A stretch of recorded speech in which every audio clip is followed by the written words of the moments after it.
pelajari Pak Anas. Yuk. Terima kasih Pak Anas. Oh iya, Bebe. Iya. Iya.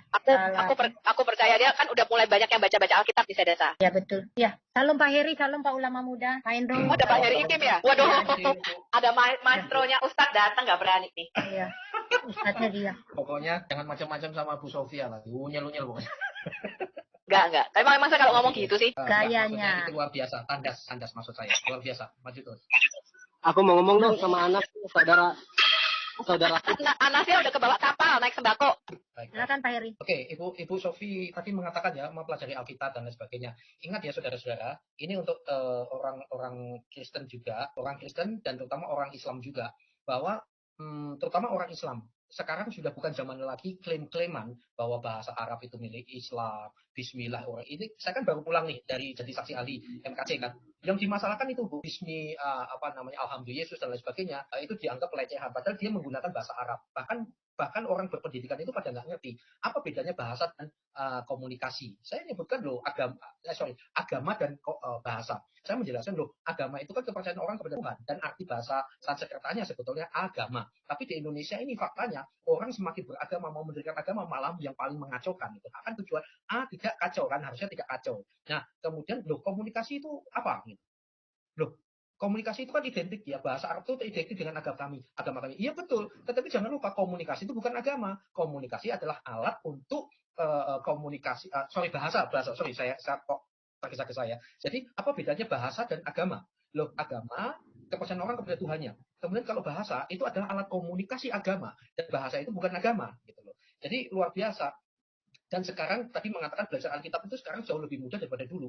Jadi dunia pengetahuan dan ilmu pengetahuan sekarang hanya sejauh jempol. Yang Muslim silahkan Anda belajar, tetapi belajarlah secara eksegesa, bukan eisegesa. Saya di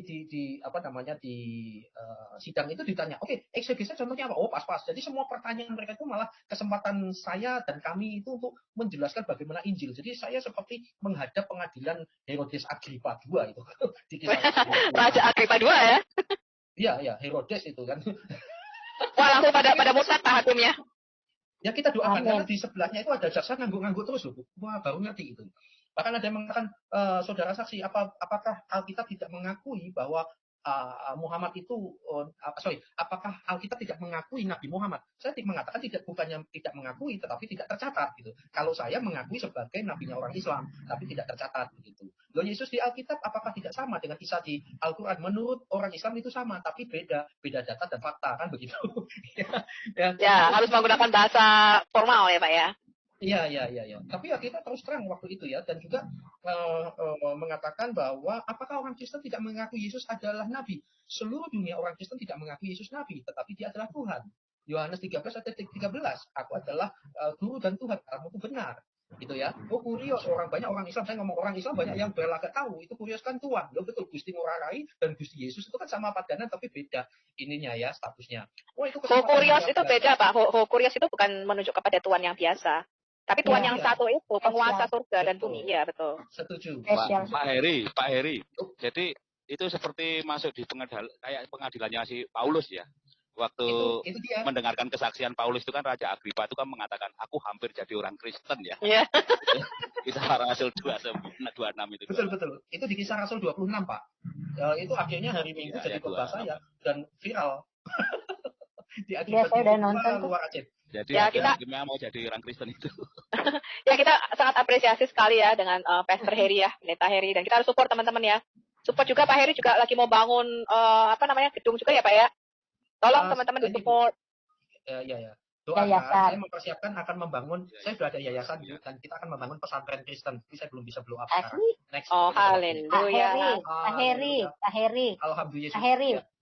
Hati-hati, nanti dibilang pesantren itu milik Islam doang. Nah, sekarang Pak Heri, kalau orang-orang Kristen yang di Arab, yang di Lebanon, di Mesir, itu kan bahasanya Arab ya. Nah, mereka kan pergi ke madrasah juga kan, pergi sekolah kan namanya madrasah mereka. Madrasah ya. Itu ngomongnya apa? Apa? Madrasah? Lo kan mulai dari madras, itu kan pelajaran di sinagog dan lain sebagainya. So, itu saya mengatakan, soalnya begini, ini juga pelajaran yang baik. Saya ini lulusan pesantren Kristen ya. Saya dari pesat pelayanan, pesat pondok, seminari. Jadi itu kan pola seminari itu, pola pesantren. Dan sebetulnya pola pesantren pesantren saya ngobrol sama Muhammad Ferdian, pesantren itu pesarean gitu loh. Dan di situ tempat pendidikan agama dan lain sebagainya, dan pola asrama. Nah sebetulnya pola pesantren ini pola sinagog, pola Yahudi, Yudaisme, pola gereja awal-awal kita, di mana itu kita ada rabinya, kemudian ada mentornya, istilahnya seperti itulah. Perkembangan zaman terjadi serapan-serapan, di mana masing-masing termasuk pola Yesus. Pola Yesus itu kan satu orang pergi dua-dua, kemudian Yesus memuridkan 12 orang. Itu pola seperti itu. Cuma masalahnya di kekristenan, semoga gereja-gereja sudah menangkap ini dan kembali lagi ke akarnya. Kita harus kembali ke akar-akar pemuridan kita. Masalahnya pendidikan teologi sekarang malah ke arah akademis saja, Bu Sofiatul. Ya, itu tidak suara saya. Oh, Ibu Sofia ya. Baik, kepencet. Saya aman. Dunia pendidikan kita malah ke arah akademisi saja. Akhirnya ngejar-ngejar menuju kepada titel saja. Itu tidak salah. Tetapi jangan lupa pada akhirnya pola-pola pesantren ini malah Islam yang pakai. Padahal sekali lagi dalam hal ini nggak usah tersinggung, jangan langsung menganggap sebagai pelecehan atau penistaan. Karena kita bicara soal sejarah. Jadi ibaratnya Ibu Hadasah punya HP ya yang tidak pernah dipakai, dia simpan gitu toh. Dia tidak pakai, tapi dia sudah punya alat komunikasi yang lain yang tidak masalah mereknya, bentuknya tidak masalah. Kemudian Ibu Sofiatul memakai HP dengan merek yang sama, bentuk yang sama yang Ibu Hadasah simpan. Ketika Ibu Sofiatul pakai, Ibu Hadasah ngoceh-ngoceh, loh kamu menistakan saya, itu saya punya, itu mereknya sama dan lain sebagainya. Padahal tidak, padahal Ibu Sofiatul pakai yang miliknya dirinya. Ilustrasi saya kembali. Nah ketika Ibu Sofiatul pakai itu, terus Ibu Hadasah pakai HP lamanya dia, Ibu Sofiatul ngoceh-ngoceh, mengatakan penistaan lah, itu milik saya lah, klaim saya dan lain sebagainya gitu. Padahal ini Ibu Hadasah punya yang jauh lebih lama. Ya kekristenan dan Islam kan banyak yang nggak tahu seperti itu, sampai azan dan lain sebagainya, gitu ya. Itu ketika saya tunjukkan. Sholat juga ada di gereja, Pastor. Iya, betul. Ya. Terus azan ketika di situ Bu, saya tunjukkan tentang Sema Israel itu langsung sebut gitu. Saya merasakan hadirat Tuhan. Kemudian setelah itu saya tunjukkan juga azannya Kristen ya, Al-Masihu Akbar dan lain sebagainya, semuanya diam. Dan setelah pertemuan itu asisten lawyer dari NKRI ngomong, waduh Pak, ketika azan Kristen dikumandangkan ada 5 kadrun keluar yang berpeci dan lain sebagainya itu keluar, saya nggak balik-balik gitu. Nah intinya seperti itu. Mari kita semakin wise ya, baik Islam dan Kristen. Dan Kristen kalau udah tahu sejarah ini nggak usah ngejek mereka ya, gunakan tanpa merasa takut. Demikian juga Muslim sekarang sudah tidak zamannya lagi klaim mengklaim. So itu di persidangan itu saya mengatakan masalahnya di Indonesia itu tidak fair ya, bahasa jadi agama, pakaian jadi agama, begitu ya. Terus kemudian masalahnya adalah dia mengatakan, penutup dari saya, saudara saksi, Anda selalu mengatakan bahwa Kristen ajaran kasih. Apakah Anda tahu siapa yang melaporkan Yahya Waloni? Hakim langsung top, jangan bahas itu. Oh enggak, saya harus jawab. Saya tahu yang melaporkan adalah orang Kristen. Saya tidak kenal tapi saya tahu orang Kristen. Iya, kenapa enggak mengampuni? Top, jangan bahas itu. Saya mau jawab. Itu kalau orang Kristen melaporkan Yahya Waloni dan sekarang udah bebas hanya 5 bulan saja, itu bukan balas dendam, tetapi sedang mengamalkan Pancasila, sila kelima, keadilan sosial bagi seluruh rakyat Indonesia. Pertanyaan saya sekarang adalah, dan Yahya Waloni mudah keluar, 7 bulan potong tahanan, hanya 5 bulan keluar, padahal dia kurang ajar, manusia kurang ajar yang satu ini terhadap Kristen. Alasannya karena Yahya Waloni mengakui kesalahannya dan dia tidak mau mengulangi lagi dan dia meminta maaf. Itu di CNN. Pertanyaan saya, kalau MKC saat ini mengakui kalau dianggap salah, terus kedua dia minta maaf dan dia tidak akan mengulangi 5 bulan atau 5 tahun. Wabillahi taufiq wal hidayah. Wassalamualaikum warahmatullahi Yesus. Amin. Luar biasa. Pak Heri, Pastor. Siap. Pastor ada komen kalau Pastor mendirikan pesantren, katanya, aduh hati-hati nanti santrinya bisa bunting nggak itu? OMG. Aduh. Ini laki-laki loh. Nggak mungkin dong. Ini santrinya laki-laki ya Pak? Iya. Tunggu. Yang terbaru ini anak laki-laki loh yang modar sama Pak Ustadznya di pesantrennya. Tapi begini, saya mau jawab parah sekali. Saya jawab dengan jujur ya. Saya jawab dengan jujur. Saya manusia biasa, saya juga punya potensi yang sama dengan bergudul. Dan saya bukan Yusuf, ya. Tapi saya puji Tuhan ya. Saya akan murtad dari Kristen kalau seandainya Yesus itu poligami. dan saya akan murtad dari Kristen kalau Yesus itu ngawini dan dia seorang pedofil gitu ya, misalkan begitu ya. Saya akan murtad. Dan puji Tuhan, Tuhan kami itu mengajarkan kekudusan kehidupan yang luar biasa. Ini bukan berarti saya sempurna, tidak. Tetapi perlindungan Tuhan yang luar biasa. Saya diberi Tuhan, istri yang cantik cerita. Istri saya putih loh, Bu. Waduh, bening putih, kalau minum kopi itu kelihatan. Hati-hati loh, nanti kayak bidadari loh, kelihatan transparan Oh, dia tulangnya. bukan Jangan bidadari, sampai Bu, kedengaran permaisuri rasa saya. kafir itu. Oke, saya cukup ya. Hati-hati. Ya Pak Heri, kalau cemara udah ada agamanya belum? Nah, itu hanya di Indonesia saja. Pohon aja cemaranya. Bahkan di Sulawesi Utara ya, saya nggak sebutkan ya, di Sulawesi Utara itu di sebuah pasar itu ini saya lihat langsung ya. Istri saya beli ayam. Yang jualan ini orang Islam. Sudah habis karena dia tahu istri saya orang Jawa. Kalau di daerah-daerah kampung tertentu orang Jawa seringkali dikira orang Islam. Jadi ketika Mbak Mbak udah habis, itu yang di belakang, yang Islam ada di belakang. Bayangkan, ayam aja beragama loh. Ya. Hanya pohon cemara. Oke lah. Oke, silakan lanjut ya. Ada yang lain. Ya. Pak Hendro, gimana Pak Hendro? Komentar. Aku sendiri sudah melihat dan mendengarkan. Jadi untuk menambah perbendaharaan itu, mendengarkan yang punyaan Pak Erikin itu, malah live itu saya mendengarkan. Wah, ini bagus ini. Jadi bisa untuk perbendaharaan kita sangat baik, dan itu sudah saya sampaikan waktu di live-nya Pak Ari Tonang itu, bahwa saya bagus itu Pak Eri itu sebagai saksi ahli itu. Sangat mencerahkan bagi kita. Lanjut. Berkat Tuhan, Pak. Berkat Tuhan. Aku belum lihat semuanya, baru masih terakhir. Bagus. Ya, Coba lihat. Ya, begini Bu Adasa, ya harapan kita ya dengan kesaksian Pak Heri ini membuka ini ya pikiran mereka ya tentang kebenaran itu. Jadi supaya objektif ya dalam memutuskan perkara MKC ini. Karena kalau saksi-saksi seperti Pak Heri ini kan untuk pertimbangan pengadilan yang adil ya, sebetulnya kan seperti itu. Ya harapan kita seperti itulah. Banyak Pak Heri-Heri yang lain. Terima kasih, itu saja tanggapan saya. Baik. Dan ini ya, saudara-saudara jangan takut kalau jadi saksi. Jangan takut, karena kasihan waktu itu lawyer kita, advokat kita, kasihan. H-3 itu dari 20, itu sekitar 16 saksi-saksi itu pada mengundurkan diri. Ada yang alasannya salah satunya adalah takut. Ada yang juga karena kesibukan dan lain sebagainya. Ada yang mengatakan, mestinya si ini lebih ahli. Ya betul, banyak yang ahli. Tapi kalau nggak ada waktu kan ya harus dimaklumi. Tetapi nggak usah saling serang. Tapi luar biasa ya kejadian ini. Jadi kesimpulan saya dan kita semua, saya harap kita sepakat, kita nggak usah MKC harus bebas, cukup 1 tahun dan seterusnya. Nah, Islam hukuman mati 10 tahun, udahlah, itu nggak penting. Yang terpenting adalah melalui kasus Pak MKC ini, berita firman Tuhan bisa diberitakan di depan Raja Herodes Agripa. Dan itu yang terpenting, dan itu viral luar biasa. Dan IKIM itu meledak dalam waktu 2 atau 3 hari itu naik 3.000 subscriber. Wah, itu dahsyat sekali itu. Itu nggak saya cari-cari, Pak. Betul ya Pak ya. Bahkan itu dulu gara-gara ada yang ngobok-ngobok masalah MKC, masalah duit, ngisi-ngisi inilah. Bu Sofiatul sempat nasihati saya, Pak, jangan ribut soal duit. Ya aku kan nggak pernah urusan dengan itu. Tapi bener loh, memalukan sekali. Itu saya ngedrop loh, sampai ada gerakan unsubscribe. Dan ini luar biasa balik, karena ada karya nyata yang dikerjakan berdasarkan Roh Kudus. Dan terutama ini loh. Ini lihat ya saudara, kejadian ini. Sorry. Ini. Minta waktu sedikit ya Ibu. Saya semangat sekali nih. Ini, sorry. Saudara baca Lukas 21, nanti detailnya silahkan baca. Jadi mengenai kalau kamu nanti ditangkap 12 ya, tetapi sebelum semuanya itu kamu akan ditangkap, dianiaya, kamu akan diserahkan ke rumah-rumah ibadah, penjara, dan kamu akan dihadapkan kepada raja-raja, penguasa-penguasa karena namaku. Bahkan diantaranya ada yang dibunuh. Saudara tahu nggak? Itu aniaya memang sudah dituliskan, tetapi ayat 13 mengatakan apa? Hal itu akan menjadi kesempatan bagimu untuk bersaksi. Katakan amin. Amin.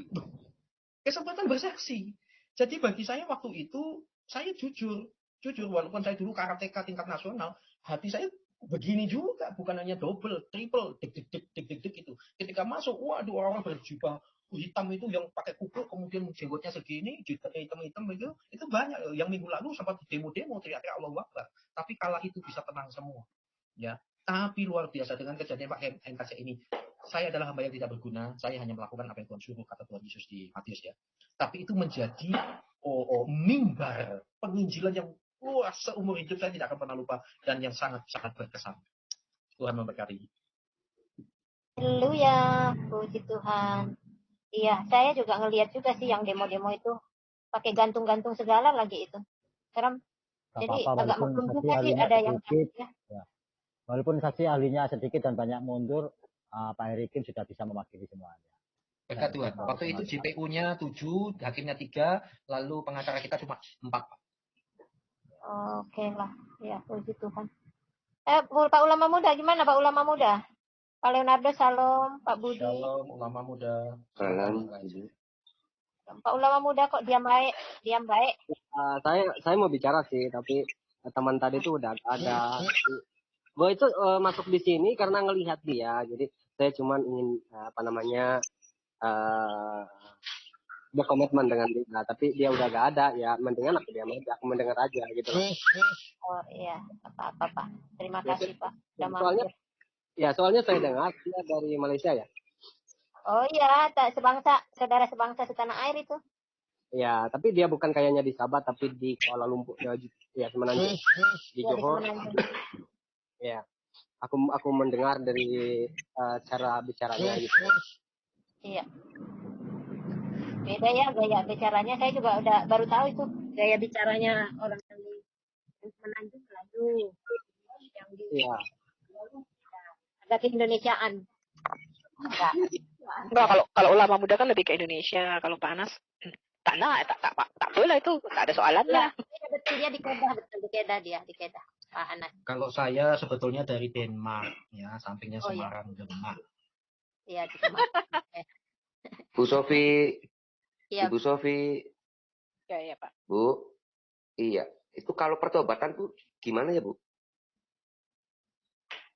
Maksudnya? Iya, saya kan dulunya kan benci banget sama yang namanya Kristen, bener. Setelah Bapak sekarang Kristen apa Muslim? Saya kalau di agama belum punya pegangannya, belum punya ya. Cuma kalau sama orang-orang Muslim saya banyak tahu lah. Saya biasa ikut-ikut zikir sih ya. Oh. Cuma secara KTP? KTP-nya, aduh, KTP masih ikut di agamanya Mama Buddha. Oh Buddha, oke. Oh iya, ya. Oh berarti Bapak jajan lah ceritanya ke sana ya? Iya, makanya kebetulan ada Sofi ini pengen tanya kalau pertobatan itu gimana? Silakan. Ngobrol banyak silakan Pak. Ya berarti sekarang Bapak ya nggak apa-apa sama teman-teman aja di sini semuanya. Nah itu kan masih dalam pencarian, ya kan Pak? Berarti sekarang dari Buddha Bapak ikut apa? Kayak Muslim ya Pak? Maksudnya ikut ibadahnya mereka atau gimana? Enggak, semenjak saya belum pernah masuk ke tempat apa-apa Ibu. Cuma kalau pas di Bogor tuh kalau ada zikir ya saya kadang sering ikut. Cuma ikut-ikutan aja gitu. Oh, kalau saya biasanya kalau ada lontong opornya baru saya ikut makan. Gak nyambung.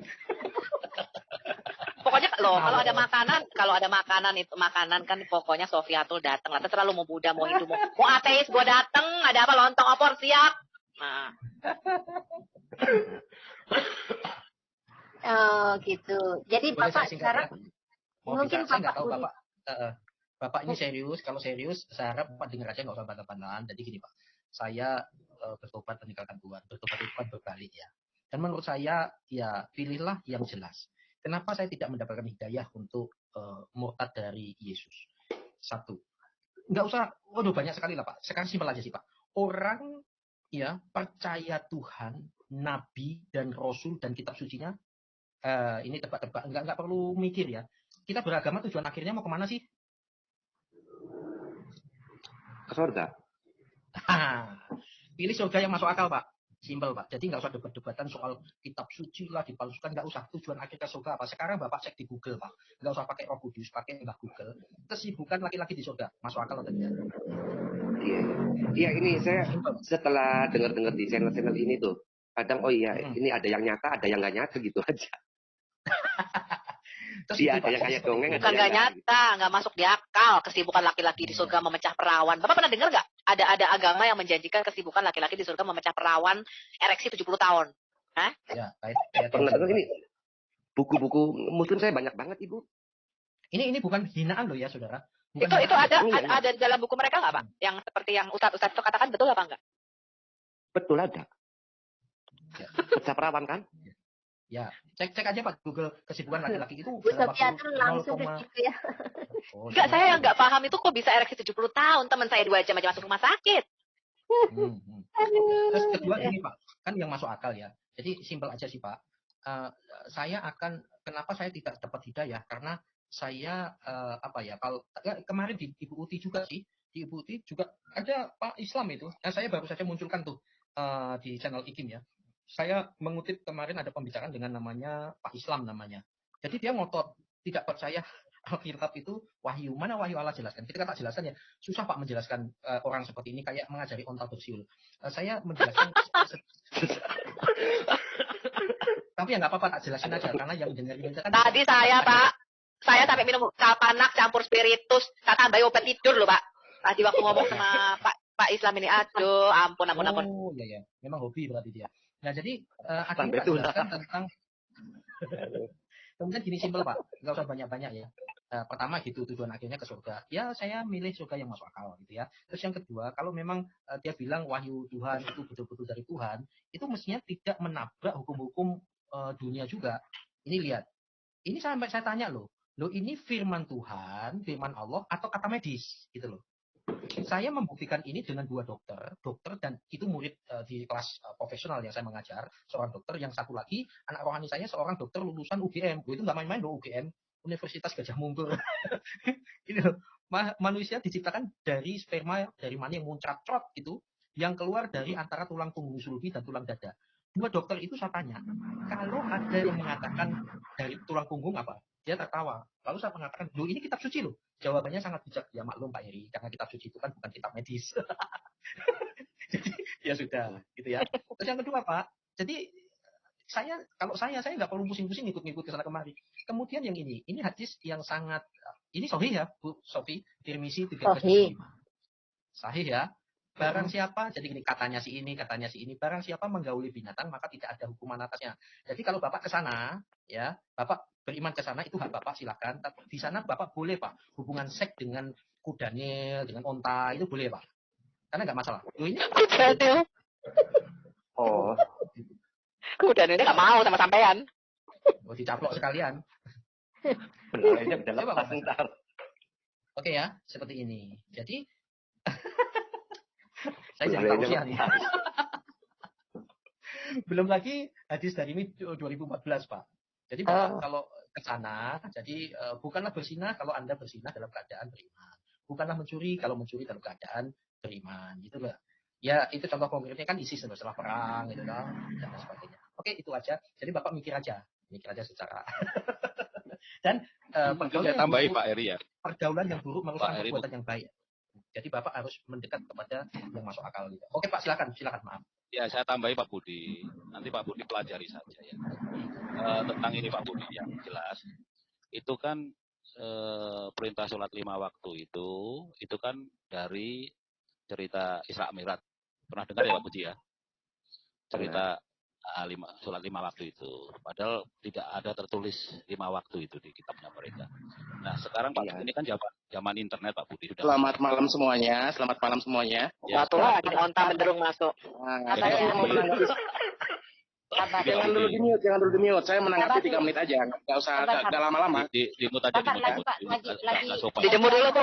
Dijemur dulu biar kena sinar vitamin D dia. Lagi tanggung obrolan Pak. Santai saja. Saya akan menanggapi 3 menit aja, masa nggak boleh? Nggak boleh. Pak. Nggak sopan Pak. Nggak sopan. Kami gini, juga Pak Budi. bertahan. Kan ya. Nanti Pak Budi buka saja internet. Jadi sejarah Isra Mi'raj. Nah, Pak Budi menurut mungkin Pak Budi sudah dengar berita meninggalnya nabinya mereka tahun berapa Pak Budi, tahu nggak? Belum tahu itu Pak. Nah, jadi meninggalnya Nabi Muhammad itu 632 ya. 632. Nah, di sejarah Isra Mi'raj itu ceritanya kan nabinya itu kan mengunjungi Masjidil Aqsa di Yerusalem, ya. Nah, Pak Budi buka nanti di Google sejarah pembangunan Masjidil Aqsa, ya. Itu di situ dibangun tahun 685 Pak Budi. Oh, berarti berbeda ya Pak ya? Ya, itu dibangunnya tahun 635 Masjidil Aqsa itu. Padahal Muhammad sudah mati, bagaimana bisa mengunjungi masjid yang belum dibangun? Kan Oh begitu. iya, iya. Orang meninggalnya 632. Dibangun 685 masjid itu, selisih 53 tahun. Itu Al-Aqsa itu di dekat Madinah. Nanti aku akan kuatkan videonya. Nah, Ibu Sofi, jadi Ibu Sofi, Enggak, boleh nggak saya Ibu Sofi. menanggapi dulu sebentar saja, 3 menit boleh nggak? Ya, lu udah dijemur belum hari ini? Udah kena vitamin D? Ya, oke, saya menanggapi ya. Oke, diam ya, tolong disimak ya. Yang pertama, asal mula penciptaan. Ya, manusia memang diciptakan dari air mani yang terpancar. Itu ayat tentang penciptaan manusia. Lalu setelah janin itu jadi, letak janin itu di mana ditaruhnya? Kalau bukan di antara tulang sulbi dan tulang rusuk. Makanya kalau tidak tahu Al-Quran, jangan sok-sok tahu deh Al-Quran gitu loh. Lalu masalah tidaklah beriman orang yang mencuri dalam keadaan beriman, sama dengan ajaran Nabi Yesus. Pesundal dan pemungut cukai akan masuk duluan kerajaan Allah jika bertobat. Ajaran nabi-nabi itu sama. Gitu loh. Makanya saya bilang, Oke, lalu masalah hadis palsu kok dipakai tangan orang gitu loh. Arab lagi enggak ini? Nggak tahu hadis itu ada ilmunya, ya. Hadis itu ada yang mutawatir, ada yang ahad, lihat sanad, Ibu Sofi, saya pengen tanya sama Kalau nggak si tahu Bante, boleh tentang kan? hadis jangan mempermalukan diri lah. Boleh Gitu ya. Pak Budi. Jangan Silakan. mempermalukan diri. Pak, gitu sebentar, loh. one way. Pak Budi mau nanya. Kamu yang sopan dong. Pak Budi mau Ya, nanya. Ya, sebentar. Pak Budi suyapin kalpanak dulu, Pak. Ya, jangan lupa. Iya ya. One way, Apa? jawab ya. Ya jawab ya. Kalau di ajaran Islam, wanita menonton dengan sengaja orang bersetubuh itu dosa nggak? Ya dosa lah. Kalau bukan Udah muhrim. ya. Dosa ya. Kalau orang poligami, istri tua lihat istri muda bersetubuh sama suaminya itu dosa nggak? Jawab kamu. Memang ya, saya kira kasih saya itu pertanyaan yang sulit loh, jangan pertanyaan konyol gitu loh. Alah, lo kemarin. Nggak ada gitu loh. One way. Gitu. Sebentar. One way. Kamu kemarin mengatakan. Sebentar. One way. Kamu kemarin mengatakan bumi bulat seperti telur onta. One way. Kamu kemarin mengatakan bumi bulat seperti telur onta. Ternyata onta itu nggak bertelur tapi beranak. Gimana sih lo? Mau bohongin gue lo? Ya kan saya bilang, ya. Ibu Sofi itu Mana ya? disuruh jawab dulu tuh. Ya, jawab dulu pertanyaannya Pak Budi. Pertanyaan konyol ngapain? Bukan makom saya menjawab pertanyaan konyol itu ya. Saya tidak mau merendahkan diri dengan menjawab pertanyaan konyol gitu loh. Yang berkelas lah Ya, kalau bukannya bertanya, kan saya konyol, sombong enggak. gitu loh. Enggak, Hah? kalau orang itu konyol lah. poligami. Ya, pertanyaan itu yang mendidik, yang berkelas, yang elegan gitu loh. Jangan pertanyaan-pertanyaan, aduh, tunjukkan dong kualitasnya dong gitu loh. Jangan pertanyaan-pertanyaan kayak gitu. Saya kira bertanya soal substansi pengen atau tanya lagi ya, gimana One Way gitu. ya. Satu kali lagi ya. Jawab Terus ya. saya hanya menanggapi pertanyaan yang cerdas ya, mohon maaf ya. Oke. Bukan Iya, makom iya, saya iya. menjawab Oke, pertanyaan. Bu Oke. Suryani naikkan, aku bisa Oke, sok. turunkan. Bu Suryani naikkan itu. Aku bisa turunkan. Bu Suryani itu ada suruh naikkan kamu. Hadis-hadis palsu kok demen sama hadis palsu. Ilmu tentang hadis itu ada keilmuannya. Halo. One Way. Di luar Shalom. Muslim. Ibu Pak, Sofi. saya maaf Salam ya, saya semua. menanggapi pertanyaan yang cerdas ya. Nih, Kalau pertanyaan ada mohon maaf, one way, saya ada menjawab Pak itu ya. Dokter ini. Ada Pak Dokter ini, Wan. Silakan. Ada Ya, Pak sudah, Dokter. biar Pak Budi tanya dulu dong, teman-teman tolong dihargai dulu. Iya, Pak Budi Tolong. mau bertanya. Pak Budi, silakan Pak Budi. Pak One Way, tolong Pak One Budi Way. mau bertanya. One Way. Ya, silakan. Kalau di luar Islam itu bisa masuk surga nggak? Saya pengen tanya itu. Di luar agama Islam bisa masuk surga nggak? Ya tidaklah. Udah ya kamu bilang tidak, tapi Ya. di Al-Quran ada surga neraka yang menentukan Allah. Itu bagi seluruh umat manusia. Itu nyambung nggak? Ya, Anda itu meminta pertanyaan bertanya kepada Jelasin, saya. Ibu Ketika Sofi. saya jawab kok Anda pengen jawabannya sesuai selera Anda. Aneh gitu loh. Jawabin. Jawab. Itu Saya tertulis sudah di jawab. itu tertulis di Al-Qur'an atau gimana Wan ini? Ya mana ayatnya? Terangin ke saya. Mana ayatnya? Sini saya ajarin ya. Saya kasih les gratis. Itu dikatakan orang Nasrani yang lu katakan orang Kristen itu tetap di atas orang-orang kafir sampai pada hari akhirat. Jadi kami itu di atas elu. Emang Anda Nasrani? Anda itu Kristen bukan Nasrani. Pengikut Iya. kita. Kami kan Ya udahlah. Ya memang tadinya Nasrani terus menjadi berbeda. Nestorian itu Nasrani. Ya, Ini. ahli kitab juga ada Nasrani itu kafir di Muslim, antara Pak, ahli Wan B. kitab Wan B. yang menuhankan Muslim. Isa. Ada ahli kitab yang beriman orang Nestorian gitu loh. Kok Anda pede banget? Nestorian itu kan Nasrani tidak. kalau Anda menuhankan Isa. Nasrani itu Muslim tidak. Katakannya Anda tadi hanya Muslim yang masuk surga. Itu Nasrani Muslim tidak. Ya Nasrani itu kan Muslim, orang yang berserah diri kepada Allah. Islam pahami nah. Arti kata Islam saja tidak tahu. Nabi Isa itu Islam, semua nabi itu Islam. Tadi Pak siapa Pak Yusuf? Tadi Pak Yusuf habis saya bal-balin dia. Pak Dia Budi. bilang katanya Alkitab Ya. dongeng. Wah, gua buka habis. Mungkin Ya, saya pengen kalau lucu loh ya. kalau Hadis itu Pak ya. Pak Tidak, Wanwe dengar bilang dulu. semuanya Ya, saya Islam. mau ngomong Pak boleh Budi nggak? mungkin juga Islam. Rela nggak Bapak? Enggak. It banget Pak. Nggak rela nih. Mungkin Kenapa sama tuh tuh. ada saya pertanyaannya apa Ubrasa? Enggak. Kalau si Wanwe Nih, kan saya Wanwe kan bacakan surat semua Al-Baqarah Islam ayat 62 katanya. boleh? Semua Bu nabi Adasa. Islam. Bukan, Bu bukan, Adasa. bukan. Saya bacakan Bu surat Adasa, Al-Baqarah ayat Al-Quran itu 62 boleh? Al-Quran itu kapan tahun Bukan. kapan Bu Adasa? Ini untuk Ada, menjawab Bu Adasa. pertanyaan tadi. Saya bacakan surah Al-Baqarah ayat Al-Quran itu 62 boleh? Dibacakan Bu aja. Adasa. Bacakan. Sesungguhnya orang-orang mukmin, orang-orang Yahudi, orang-orang Nasrani, dan orang-orang Sabi'in, siapa saja di antara mereka yang benar-benar beriman kepada Allah hari kemudian dan beramal saleh, mereka akan menerima pahala dari Tuhan mereka. Tidak ada kekhawatiran Tuhan kepada mereka dan tidak. Nah, dan Tuhannya tidak- mereka kan beda. Mereka guru. Orang Nasrani Tuhan yang mereka. beriman kepada kitab Orang Nasrani Tuhannya Yesus. Orang Nasrani Tuhannya Yahudi Yesus. yang beriman kepada kitab yang diturunkan kepada Nabi Muhammad. Apakah Anda beriman? Anda bukan Nasrani, Anda Kristen. Orang Yahudi ngapain beriman kepada kitab lu? Aneh lu. Orang Lah, orang Anda kafir bedakan itu dong. Orang Bu, Nasrani sorry. Nestor kan pengikut awal Orang- Isa Al-Masih itu menyembah hanya Orang diri kepada orang Allah. Nasrani itu Orang menyembah kafir. Tuhan Yesus, Wani. Makanya, aduh Sofiatul, ini kebanggaannya ya. boleh. Sebentar. Ini ada dokter. Ini ada dokter. Sebentar, Wanu. Ini ada dokter asli. Lu tadi ngeklaim sperma keluar dari tulang belakang sama tulang apa tadi lu? Tulang apa sih? Lu kan dari tulang ekor Iya, kalau lu. itu, Lu keluar dari tulang ekor. Gua mau jelasin. Nah, Kalian Nah, bisa diam enggak. nggak? 2 menit, 2 menit. Lu keluar dari tulang ekor. Pantesan lu kurang 2 vitamin menit, D. 2 menit, 2 menit. Apa? Saya mau ngomong 2 menit boleh nggak? Enggak. 2 menit. Enggak, biar dokter. Sebentar, dokter Leon mau jelasin dulu. Aku mau bicara iya sama One Way. Aku mau Ya, Ya, silakan, tanya. silakan. Iya, Baca. tadi One Way bilang bahwa air mani ya, yang dikatakan air mani keluar dari tulang punggung dan kalau tulang dada kalau nggak salah air mani Antara wanita it. ya. Kalau Ya, dari Kalau tulang di sulbi, Muslim tulang ya. belakang, antara raib. Nah, tulang sulbi. Nah, apakah ini diyakini oleh Pak One Way bahwa ini benar? Itu pertanyaan saya dulu, ya. Saya ingin jawaban dari Pak One Way dulu deh, karena ini bertolak belakang dengan pengetahuan medis ya.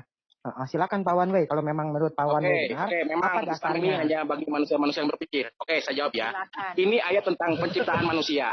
Ya, ini dengar dulu jangan di ini udah bacakan tulisannya. Ini ayat tentang penciptaan manusia. Dia menciptakan dari air mani yang terpancar. Memang manusia itu diciptakan dari air mani yang terpancar. Yang keluar, nah si bayi ini keluar di antara tulang punggung dan tulang dada. Jadi posisi bayi dari tulang punggung dan tulang dada yang keluar itu Yang keluar itu air mani bukan bayi, Anda tidak bisa bahasa Arab, makanya Anda Tuh, ini kok harus bahasa Arab? Lu bahasa Indonesia bisa nggak, Wanwe? Lu bisa bahasa Indonesia kagak? Jangan ngajari bebek berenang. Anda minta penjelasan dari saya. Ketika Bebek berenang bagaimana dari Hong Kong? Lu ngomong onta bertelur, onta beranak bukan bertelur. Barangan. ketika Onta ini beranak, yang bukan saya betul, sebut betul. Sorry. Ini Tapi yang saya sebut ngomongnya betapa susahnya gantian. mengajari. Ini yang saya sebut betapa susahnya mengajari unta bersiul. Ya contohnya. Silakan lanjutkan ya. Silakan lanjutkan. Oke, baik. Nah, Pak One Way begini, Pak One Way. Pak One Way begini, ya. Saya mau jelaskan yang pertama bahwa air mani ini dengan sperma berbeda. Ya, itu poin pertama yang saya ingin jelaskan. Kalau air mani ya itu letaknya ada di belakang pusar kita agak ke bawah sedikit. Sedangkan sperma itu diproduksi atau dibentuk oleh yang namanya testis. Testis itu Pak One Way punya yang ada 2 bola itu Nggak seperti punya, Dok. Itu cuma dekorasi doang. dekorasi.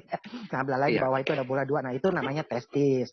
Nah, pembentukan sperma ini bukan, jadi saya katakan sperma dengan air mani ini berbeda ya. Nah, karena pembentukan sperma ini dibentuk oleh testis melalui proses pembelahan. Ya, namanya itu spermatozoa. Maka dari itu pria itu memiliki kromosom X dan Y. Jadi dia belah lalu menjadi X dan Y. Itu kapan pembelahan itu terjadi? Yaitu pada saat melakukan hubungan seksual. Makanya Itu namanya sperma. One Way. Nah, sedangkan air mani dia adalah sebagai alat transportasi aja. Dia mendorong cairan yang membantu sperma itu keluar dari penis, ya, itu air mani. Nah, terus saya juga mau menjelaskan kalau perempuan tidak memiliki air mani, tapi nanti saya jelaskan. Nah, klaim Pak One Way tadi bahwa air mani itu berasal dari tulang punggung, menurut saya itu pemahaman yang salah. Saya berbicara masalah medis ya Pak, bukan berbicara tentang masalah kitab sebuah keyakinan. Nah, kalau dikatakan terdiri dari tulang punggung, jadi saya mau jelaskan begini. Tulang punggung itu terdiri dari tulang-tulang kecil yang namanya vertebra. Ya, vertebra itu bertumpuk Pak. Bertumpuk satu sama lain, mulai dari dasar tengkorak atau tengkorak kepala hingga ke panggul atau pinggul disebut orang Indonesia itu. Nah, itu yang namanya tulang punggung. Nah, tulang punggung ini fungsinya apa? Tulang punggung ini bukan berfungsi menghasilkan air mani atau sperma. Ya, jelas itu. Sangat jelas. Jadi tulang punggung ini berfungsi menyokong tubuh agar seperti Bapak dalam posisi berdiri. Nah, ini didukung atau ditopang oleh yang namanya tulang punggung, ya. Nah, terus ada beberapa saraf ya yang memang dia menempel di tulang punggung itu. Dan itu juga saraf-saraf ini itu bukan sebagai penghasil air mani atau sperma, ya. Fungsi saraf yang ada di tulang punggung yaitu mengirim dan menerima pesan antara otak dan tubuh. Jadi otak Bapak mengirimkan pesan untuk melakukan pergerakan di dalam tubuh atau melakukan aktivitas lewat otak, dan sinyal, nah sinyalnya itu ada pada saraf-saraf tulang belakang. Nah itu. Nah, terus penjelasan mengenai menurut keyakinan kitab Bapak bahwa wanita memiliki air mani itu juga pemahaman yang salah menurut medis ya. Karena wanita tidak memiliki air mani, tetapi wanita itu sel telur. Jadi sifatnya menunggu. Ya, sel telur wanita ini diproduksi itu di dalam yang namanya ovarium. Saya jelaskan ovarium ini itu bergerak atau hidup tergantung dari hormon androgen seseorang wanita. Ya, ovarium ini bisa disebut atau biasa disebut dalam bahasa Indonesia itu indung telur. Ya, nah indung telur ini sifatnya menunggu, Pak. Menunggu untuk dibuahi oleh sperma. Nah, jadi pembuahan ini yang tadi Bapak bilang, janin segala macam. Ini kalau dia sudah dibuahi, sel telur itu matang, dia akan berjalan menuju yang namanya tuba Pavlovi, bertemu dengan sperma, ya, siap membuahi, dan proses ini disebut itu yang namanya ovulasi.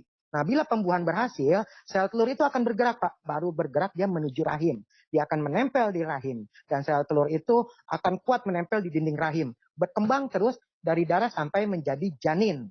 Nah, dia selama berbulan-bulan, 1 bulan, 2 bulan, sampai 9 bulan berbentuk. Jadi, kalau ada pemahaman bahwa yang wanita itu berasal dari tulang dada, itu adalah suatu pemahaman yang salah, Pak. Karena tulang dada itu ngomong nggak, Pak? Fungsinya, Boleh nggak saya gantian ngomong? Tadi Bapak sudah sebentar, Pak. Sedikit saya jelaskan, Pak, sampai tuntas ya, Pak. Jadi tulang dada itu ya berfungsi itu melindungi organ tubuh, yaitu paru-paru kiri, paru-paru kanan, jantung, dan liver. Serta dia ada tulang dada itu boleh dibilang tulang rusuk ya Pak. Nah, jadi tulang rusuk itu ada tulang rusuk yang boleh dibilang tulang rusuk semu untuk membantu proses pernapasan paru-paru. Jadi tidak benar kalau tulang punggung ini menghasilkan sperma atau air mani, ya jelas di situ. Jadi menurut keterangan medis seperti yang saya sampaikan, begitu Pak. Nah, silakan Bapak tanggapi Pak, silakan Pak. Oke Pak, pertama-tama saya belajar Al-Quran dan Sains itu bukan setahun 2 tahun. 5 tahun saya belajar Al-Quran dan Sains dari guru besar, profesor. Ya, saya bukan main-main. Makanya sebutin dong namanya profesor siapa, aku juga pengen belajar. Jangan dulu disela, betul. Biasakan yang intelektual. Profesor siapa? Nah, profesor siapa yang mengatakan sperma keluar dari tulang dada? Dengar dulu. Orang mau ngomong coba dong ada ininya. Jadi itu ayat tentang proses penciptaan manusia. Ya, manusia diciptakan dari air mani yang terpancar. Udah stop di sana. Itu ayat bukan artinya wanita menghasilkan sperma, bukan. Nah, ketika air mani itu terpancar, coba lebih enak supaya mendidik, tampilkan ayatnya biar saya kasih penjelasan semuanya ya. Oke. Dia itu Allah, dia itu manusia, dia diciptakan dari air mani yang terpancar. Stop sampai di sini ya. Manusia diciptakan dari air mani yang terpancar ya, yang dibuahi, itu koma atau titik. Udah stop. Stop, titik. Jangan untuk saya ngasih penjelasan kok, saya yang diatur gitu. Nah, udah stop. Ketika sudah menjadi janin itu keluar dari antara tulang punggung, sulbi, dan tulang dada. Letak janin bayi itu kan adanya di antara tulang sulbi dan tulang dada. Ya, kamu beneran bodoh deh. Bayinya ini profesor siapa nih yang ngajarin kamu kayak begitu? Sophie Atul. Kamu ada ini nggak? Orang saya aja dokter tadi saya simak sampai selesai. Tapi ini kamu jelas berbohong. Kamu kok suka nyela-nyela begitu sama orang?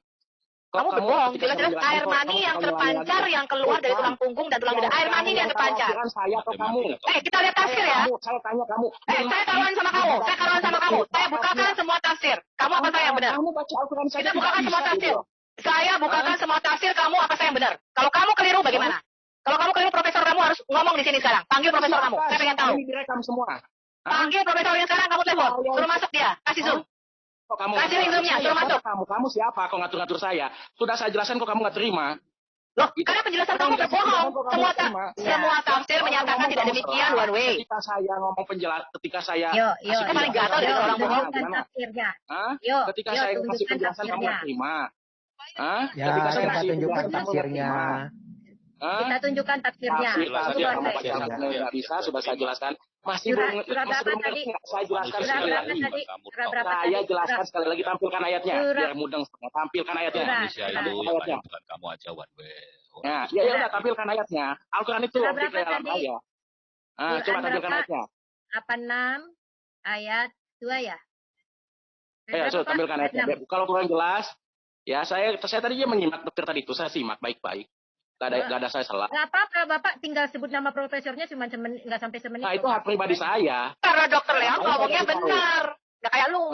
Hak pribadi saya, kalau saya bohong ya saya berdosa sama Allah. Ngapain saya bohong gitu loh. Itu hak ya, kalau kamu udah jelas berbohong, orang itu yang terpancar air mani kok. Ya terserah kamu gitu loh. Jangan di sini, one way. Kalau berbohong ngomongnya jangan di sini. Ya, begini one way. Coba ulangi lagi, tampilkan ayatnya supaya jelas. Tampilkan ayatnya. Kasih saya waktu 1 menit. Supaya jelas, tampilkan ayatnya. Ya. Oke, nanti ditampilkan sama Bu Hadasa. Tapi saya mau jelaskan begini, one way. Kalau kamu, oke lah ya, pemahaman kamu seperti itu. Jadi bahwa proses pembuahan ya, artinya proses pembuahan atau kamu bilang tadi proses terjadinya seorang anak. Itu keluar dari tulang sulbi, itu tulang tulang dada. Itu juga pemahaman yang salah, one way. Ya, maaf saya harus katakan itu. Saya itu orangnya fleksibel lah. Bu Sophie udah kenal saya. Tapi artinya bahwa pemahaman itu salah, saya katakan salah kenapa? Karena memang proses, tadi saya sudah jelaskan proses pembuahan. Pembuahan itu adanya di opum dan opum itu adanya di bawah pusar. Bukan di tulang dada. Dari situ dia bawa benih janin. Kalau bayi lahir, bayi itu mengandung di bawah pusar. Aku taruhan sama kamu ya, itu tidak mungkin janin. Posisi bayi mengandung di bawah pusar ya dok. Sebentar, itu tidak mungkin janin. Karena, sebentar. Karena tulang sulbi itu tulang sulbi laki-laki dan tulang dada wanita. Di bawah pusar ya dok ya. Laki-laki bisa melahirkan nggak? Laki-laki bisa melahirkan nggak? Aku tanya. Tulang sulbinya tuh tulang sulbi laki-laki, antara itu tulang dada wanita. Di bawah pusar gitu. Bukan, aku tanya, kamu kan mengatakan janin keluar dari antara tulang sulbi. Dokter loh, tapi kayaknya saya lebih pintar dari Anda dok. Tulang sulbi laki-laki, laki-laki bisa melahirkan nggak? Laki-laki bisa melahirkan nggak ini? Tulang sulbi laki-laki bisa melahirkan nggak? Nah, ini ketika teman-teman, posisi bayi di kandungan itu di bawah pusar ya dok ya. Yang dimaksud tulang sulbi adalah tulang sulbi laki-laki dan antara itu tulang dada wanita. Kamu mengatakan janin keluar dari antara tulang sulbi dan tulang dada. Emangnya laki-laki bisa melahirkan? Ya, aku tanya laki-laki bisa melahirkan nggak? Makanya. Apa sih nahu? Ini lo kamu baca nih, kamu bisa bahasa Indonesia nggak? Laki-laki bisa melahirkan nggak? Mungkin Bu Sophie mungkin dari anaknya tulang laki-laki sama tulang perempuan. One way. Enggak, saya tanya ke dokter tadi. Ya, ayo coba tanya sama saya, one way. Posisi bayi mengandung di bawah pusar ya dok ya? Saya jelaskan nih, one way ya. Saya jelaskan. One way dengan baik-baik ya. Posisi bayi mengandung itu di bawah pusar gitu di kandungannya. Kalau janin adanya itu di belakang pusar. Ya, saya jelaskan. Kalau janin, tapi proses pembuahan. Saya pengen tahu ya, ini tonton banyak orang ya. One way. Boleh one way. Ya, ini karena ditonton banyak orang. One way ngomong laki-laki melahirkan dok. Laki-laki melahirkan tuh dari antara tulang punggung laki-laki bisa keluar janin. Ya, gini. Saya jelaskan one way ya. Ya, jadi wanita itu menghasilkan sel telur matang itu dalam setiap bulan dia bisa 15 sampai dengan 20 sel telur, ya, wanita. Di ovarium adanya. Ovarium itu adanya di bawah pusar. Ovarium ya, saya tidak bicara janin, ya, ovarium atau indung telur namanya. Nah, apabila sudah siap dibuahi seperti yang saya bilang, setiap bulan menghasilkan 15 sampai 20 sel telur, ya, dan dia bertemu dengan sperma di bawah pusar, ya. Dan proses ini disebut proses yang namanya ovulasi, bertemunya antara sperma dan indung telur, sel telur wanita. Nah, setelah bertemu, setelah terjadi pertemuan yang sempurna, dia akan bergerak one way. Dia tidak akan stay tetap di situ. Dia akan bergerak menuju yang namanya rahim. Di mana letaknya rahim? Rahim itu adanya di belakang pusar, ya. Dia akan menempel di dinding rahim calon janin ini dan akan menjadi janin yang utuh, janin yang hidup karena progresnya dia melalui pembentukan. Nah, dari pembentukan darah, dari sperma menjadi darah, dari darah menjadi bentuk seperti menyerupai, semakin sempurna akhirnya menjadi bayi. Nah, itu proses yang menjadi bayi ini bukan di bawah pusar one way, tapi ada di dalam janin. Di mana janin itu? Janin itu adanya di belakang pusar atau di dalam perut, ya. Dan saya juga di sini menjelaskan bahwa tulang yang dimaksud tulang sulbi, ya, atau tulang apa tadi yang tulang dada. Dia kan itu berpasangan, ya, berpasangan, dan ada yang bilang namanya tulang semu untuk membantu pernapasan, ada yang posisi tulang di atas untuk melindungi jantung. Jadi tidak benar kalau memang calon janin atau janin ini keluar dari tulang dada. Itu adalah pemahaman. Ini tambah parah loh, Dok. Itu yang dimaksudkan tulang sulbi laki-laki, artinya Wadwe mengatakan laki-laki mengandung. Ya, Pak Dokter, boleh saya bicara, Pak Dokter, boleh? Ya, boleh silakan. Ini hasil didikan 5 tahun loh, bayangin. 5 tahun mengatakan laki-laki mengandung. Saya mau ngomong 3 menit. Ya, sebentar, aku ngomong dulu. Aku kasih pendapat aku dulu. Saya mau menanggapi dokter, habis itu kamu ngomong. Ya, sebentar. Habis aku kamu. Di sini jelas semua tafsir ya, tidak ada yang menyatakan itu janin. Tadi Bu Dokter. Jelas, sebentar. Kamu sudah berbohong. Ya, di sini dikatakan antara tulang sulbi itu tulang belakang, tulang punggung laki-laki. Artinya kalau kamu mengatakan itu janin, kamu mengatakan laki-laki itu mengandung dan melahirkan. Karena ini jelas yang terpancar adalah air mani antara tulang sulbi laki-laki dan taraib. Taraib itu tulang dada wanita. Yang warna air maninya kuning lagi, agak encer, kemudian anak dari air mani kedua. Nabimu bahkan menjelaskan air mani laki-laki itu putih dan kental, air mani wanita kuning dan encer. Mau ngomong apa kamu? Itu nabimu yang mengatakan demikian di dalam hadis. Oke, sekarang giliran saya ngomong ya.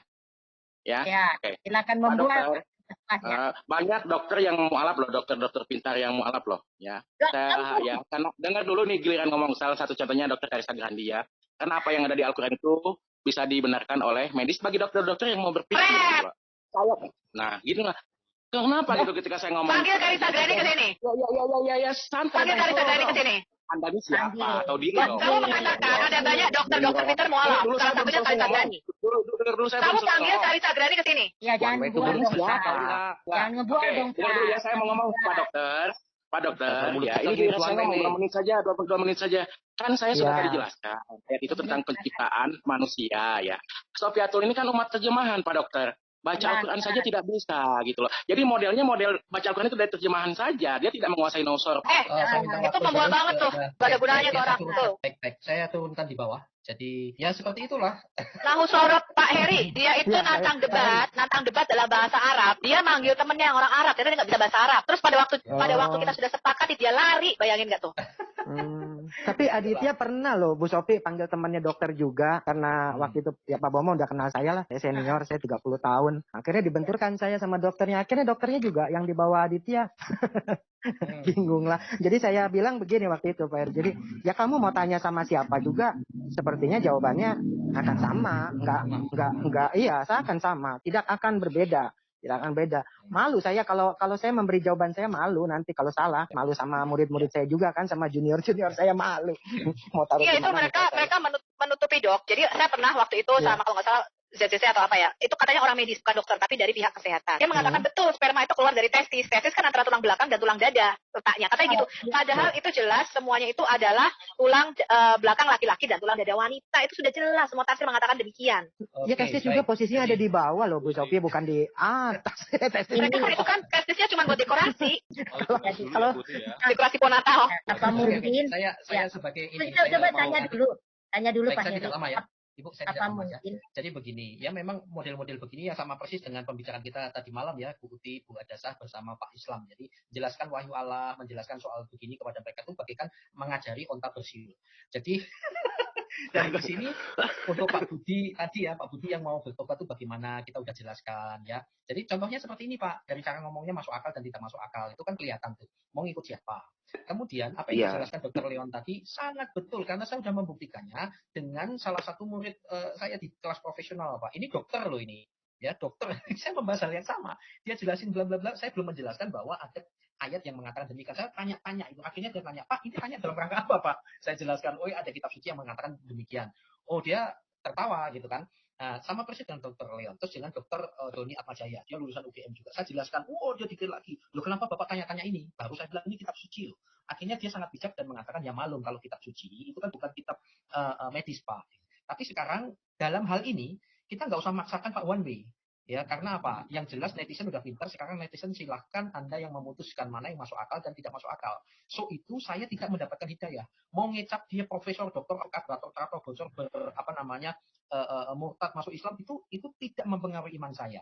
Tidak akan mempengaruhi iman saya. Begitu ya. Jadi seperti itu saja. Bayangin Pak Heri, semalam di tempatnya Pak Bom Bom ya, si One Way ya, malam-malam. Udah jelas bumi datar, Pak. Fatwa ulamanya mengatakan bumi datar, yang menyatakan bumi bulat kafir, murtad. Terus ditunjukin semua ayat di dalam Quran, dalam hadis datar, hamparan seperti karpet. Sampai kita manggil Fadilah Hafiz, coba bayangin. Dia mengatakan tidak, itu artinya bulat telur seperti telur onta. Bayangin, Pak. Onta bertelur. Iya, dia bohongin kita lagi. Ternyata onta beranak, gak bertelur. Memang seperti telur, Pak. Seperti telur onta, tapi telurnya telur jajar masuknya, Pak. Ya, Pak. Iya, saya sih tadi penasaran. Itu nama profesor siapa ya? Kalau profesor kan kita bisa cek di Dikti kan?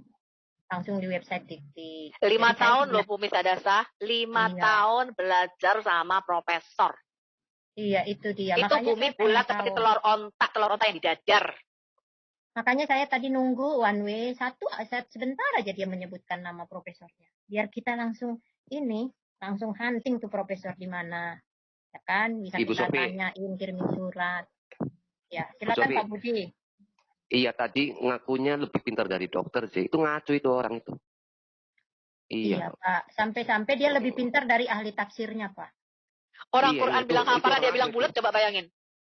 Quran bilang datar, dia bilang bulat. Itu bahkan terjemahan Quran aja dia bilang salah, keliru, bukan datar, bulat katanya.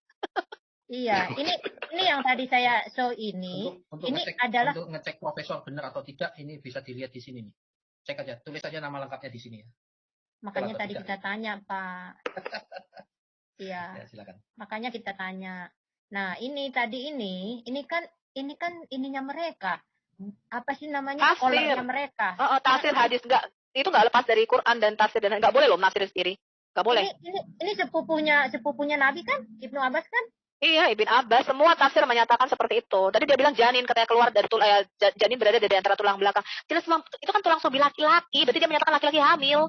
Gimana sih otaknya bulat telur onta ini memang? Kalau enggak gini Bu Sophie. Ini kan tulang sobi laki-laki, ini tulang dada perempuan, berarti di awang-awang itunya hamilnya.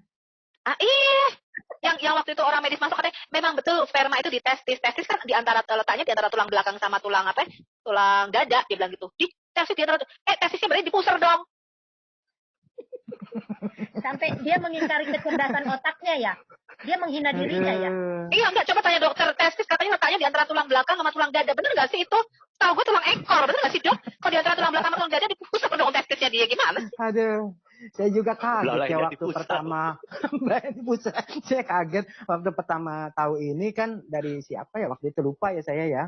Terus saya langsung ditanya, ditembak gitu kan. Coba jelasin Dok gimana? Ya saya sih jelasin ya apa adanya kan, menurut memang pengetahuan saya, dan saya berani bertanggung jawab sama apa yang saya ucapkan kan gitu. Karena itu berpengaruh kan pada profesi saya. Jadi saya kaget gitu. Ternyata bukan hanya itu, ada seperti yang Bu Uti itu pernah sampaikan ke saya. Dok, katanya air susu itu berasal dari perut. Iya, saya kaget juga. Iya, jadi air susu itu berasal dari payudara masing-masing wanita, ya. Yaitu memang diproduksi di situ oleh hormon yang namanya progesteron dan estrogen. Apa yang memproduksi air susu? Di dalam payudara itu ada yang namanya alveoli. Nah, alveoli ini bentuknya seperti anggur ya. seperti Kelenjar anggur susu. agak berbintik, ya, atau disebut dengan kelenjar susu. Mereka itu memproduksinya di situ, jadi memproduksinya di susu, ya. Dok, di dalam Ya, Quran dikatakan ya, namanya madu. Madu itu adalah kotoran atau pupnya lebah, betul nggak itu, Dok? Oh, salah. Jangan gitulah, bro. Salah. Pemikir Lebahnya pup keluar madu itu gimana itu, Dok? Jadi propolis sama madu itu kita minum pup. Betul. Itu betul. Selamat madu. Selamat lebahnya. Selamat datang di dunia Peter Pan. Ini bagaimana nih kalau Indonesia bisa murtad masal kayak gini caranya? Sekarang gini, kenapa one way kok lebih pinter dari dokter? Karena itu sudah dikatakan seperti ini loh. Sebab pemberitaan tentang salib memang adalah kebodohan bagi mereka yang akan modiar. Tetapi bagi yang kita diselamatkan, pemberitaan itu adalah kekuatan Allah. Jadi penjelasan yang medical, yang medis, yang akademis itu kebodohan bagi mereka. Jadi ya kadang-kadang... Enggak, Pak, jawabannya tuh Al-An'am ayat 38. Coba Miss Desa bukakan Al-An'am ayat 38. Aku kok penasaran sama ayat ini satu, Miss Desa. Surat 6 apa? Binatang ternak. Oh. Ayat. Aku lama-lama loh nih loh Pak, ayat-ayat Alkitab ini tergantikan dengan ayat-ayat Quran loh Pak. Yang keluar kok jadi Quran dan dari semua. Jadi hafal ya. Aduh, hilang. Pak Wan sudah pergi ya? Sudah. Al-An'am berapa? Coba. 6 ayat 38. 38. Bacakan Miss, bacakan. Ya, saya bacakan ya. Dan tidak ada seekor binatang pun yang ada di bumi dan burung-burung yang terbang dengan kedua sayapnya, melainkan semuanya merupakan umat-umat dalam kurung juga seperti kamu. Tidak ada sesuatu pun. Ya. Jadi semua binatang itu umat kayak one way. Ada semua binatang muslim. Iya kemarin gue tanya sama si Pak Anas, kenapa sih lu benci-benci amat sama babi? Gue bilang, babi kan umat kayak lu. Marah dia. Iya dong. Dari ayat ini. Dia bilang hewan. Terus gue tanya lah, babi termasuk hewan nggak? Makhluk. Ya. Babi termasuk makhluk hewan nggak? Semua makhluk kata mereka, gue bingung. Binatang. Yang ini udah jelas kok. Tidak seekor binatang pun yang ada di bumi. Babi kan binatang. Iya, babi berarti umat kayak lu. Batu bisa bicara ya, bingung sampai sekarang batu bisa bicara. Ada babi yang bisa bicara, Buti ada. Babi ngepet. Batu bisa bicara nih ya. Banyak panitia. Ada monyet juga. Kita bicara. Diriwayatkan dari Abdullah bin Umar bahwa Rasulullah bersabda, kalian dan kaum Yahudi akan saling berperang sampai batu pun berkata, wahai Muslim, ini dia seorang Yahudi di belakangku, kemari dan bunuhlah dia. Batu bilang gitu. Saking bencinya sama orang Yahudi. Kan? Bicara dong sama Budi. Ya, silakan Pak Mikir ya. Oh ya, Pak Budi kan udah dulu kan sering zikir, ikut ke sebelah sana dan membenci orang Kristen. Kenapa sekarang tidak membenci dan malah ke sebelah sini, Pak? Pak Budi terima Yesus aja ya Pak ya. Sekarang Pak ya, saya doain Pak. Pak Budi. Karena orang Kristen lucu-lucu kayak Pak Mikir. Pak Budi. Ada Pak Budi di situ. Iya Pak, udah terima Yesus aja lah Pak. Nggak usah lama-lama, udah terima Yesus aja. Tuhan Yesus. Enggak, pertanyaan begini. Pak Budi kan pertama suka ikut ke sebelah sana. Dan Pak Budi membenci orang Kristen. Kenapa Pak Budi membenci orang Kristen dan kenapa Pak Budi suka waktu itu suka malah menjadi ikut-ikut zikir gitu loh Pak? Kenapa Pak? Saya suka Kristen tuh setelah di channelnya Pak Bombom, terus telepon sama Ibu Ti itu seringnya. Kadang ya saya pikir malam-malam tuh. Ya cuma gitu aja Pak. Dulu bencinya kenapa Pak? Bencinya kenapa Pak? Dulu pernah ditipu pendeta nih kayaknya. Enggak. Iya benci banget. Enggak kan ada alasannya Pak. Rindu ada alasannya, benci juga ada alasannya. Iya, dulu dibilangnya jangan menyembah manusia. Itu saya pikir lagi benar. Oh iya betul. Ya dulu itu faktornya. Setelah ngerti kan enggak. Setelah ngerti udah. Dan kenapa Pak Budi suka ke sebelah sana Pak? Ada apa Pak? Di sana ada apa Pak? Iya, dulu lingkungannya sih Pak ya. Lingkungan. Dan ada apa lagi Pak? Selain lingkungan. Apa janji 72 bidadari Pak? Enggak. Kenapa? Setelah menyadari, apakah yang membuat Pak Budi itu menyadari pengajaran yang sebelah itu adalah kesalahan fatalnya di mana coba? Karena Pak Budi nggak kuat kalau 72. Saat aja susah. Ibu Sophia tuh kan hubungannya sama belalai. Bu, cepat. Iya, belalai cepat. Ibu Yuni aja disemprot nanya saya sama dia. Aku kangen sama Bu Yuni kenal potesing. Iya. Pak Budi silakan jawab dulu. Iya, itu awal-awalnya kan lingkungannya Pak. Dulu tuh sepengetahuannya saya tuh Kristen tuh penyembah manusia gitu. Terus saya diam aja. Ya terus saya ya lama ya 7 tahun ada di Muslim. Oh, lama ya. 7 tahun. 7 tahun. Terus saya buka-buka lihat channelnya Pak Bom sering ada Ibu Sofi lagi itu. Terus kenal sama Ibu Uti. Terus jadi berubah. Berubah ya Pak ya. Sekarang pertanyaannya, pertanyaan paling gampang. Kapan Pak Budi mau dibaptis? Langsung to the point, Pak. Langsung to the point. Ntar mau Apa menentukan yang waktunya. Sabar Pak, sabar. Bapak tahu loh, kalau murtadin itu berhak dibunuh kemudian dimakan dagingnya. Itu ada apa dengan Pak Budi? Pak Budi dimakan, dibarbeque. Ya apa sampai mau tanggung jawab tak? Nek Pak Budi ini jadi barbeque panggang. Ini nggak jelas ini Bu Sofi ini orang mana sih? Orang Tegal apa orang Surabaya? Apa? Lah ya iya, sampai mau tanggung jawab tak? Nek Pak Budi tiba-tiba di barbeque. Kalau Ya, Ibu Sofi silakan, tuh Pak. ada orang Jawa Timur ya, Bu. Bercanda Pak Budi, bercanda. Silakan Pak Budi. Ya nggak Tapi kita apa-apa. bersyukur loh Pak Budi. Kita bersyukur Silakan, sekali Pak Pak Budi. Budi ada di sini gitu ya, di dalam pelayanan Silakan, Pak Budi. kita. Ya, silakan. Silakan jawab Pak Budi. Pertanyaannya apa, Pak? Pertanyaan saya, kapan Pak Budi mau dibaptis? Apa yang menghalangi Pak Budi mau dibaptis? Ya pengennya sih cepet-cepet ya, Pak. Pengennya sih. Tapi antar aja lah. Ini ntar nunggu waktu yang tepat. Saya ngontak ke Ibu Uti. Gitu aja, Pak. Oh, gitu ya. Selamat ya Pak ya. Iya. Ya, soalnya cuma percaya dengan percaya dan mengakui kita saja sudah selamat Pak. Saya ucapin selamat buat Bapak ya Pak. Ya. Iya. Ya pun Pak, Bapak Budi hari ini dipanggil Pak Budi sudah ada tempat di surga. Ya. Amin. Soalnya Pak Budi sudah percaya. Terima kasih Pak Budi. Yuk. Selamat datang di kerajaan Allah.